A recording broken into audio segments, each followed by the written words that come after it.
வணக்கம். நான் பிரபாகர் ஜோதிடர். ஓம் சிவாய நமக. சிவசக்தி திருச்சிற்றம்பலம். இப்போ நான் என்ன சொல்ல போகிறேன்னா,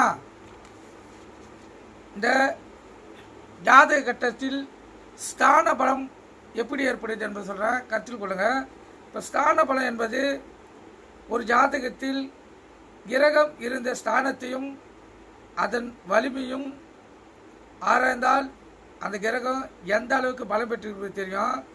முதலில் உச்சபலம் பெற்ற கிரகங்கள் முழுமையான ஸ்தான பலன்களை அடைகின்றன.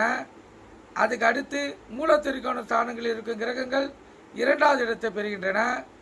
ஆட்சி பலமுடைய ஆட்சி பெற்ற கிரகங்கள் ஸ்தான முறைகளாக கருதப்படுகின்றன.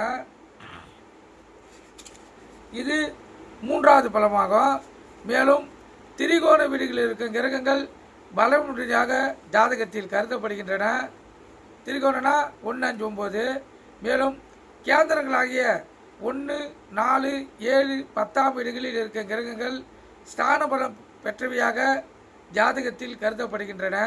எனவே உச்சம், மூல திரிகோணம், திரிகோணம், கேந்திரம் ஆகிய வீடுகளில் இருக்கும் கிரகங்கள் ஸ்தான பலம் பெற்ற கிரகங்களாக கருதப்படுகின்றன.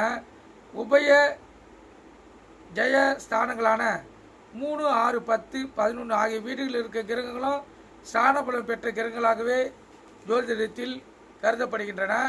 இந்த கிரகங்களுடைய தசை புத்தி நடக்கக்குள்ள அந்த ஜாதகருக்கு அருமையான பலன்களை அந்த தசையும் புத்தியும் வழங்கும். எவ்வளவு கீழ் நோக்கி இருந்தாலும் அந்த ஜாதகரை உயர்ந்த நிலைக்கு அழைத்து செல்லக்கூடிய வாய்ப்பை இந்த ஸ்தான பலம் பெற்ற கிரகங்கள் செய்யும். இது தெரிஞ்சு வச்சுங்க, நல்லது. கருத்து கொண்டு பயன்படுங்க. நன்றி, வணக்கம், வாழ்க வளமுடன்.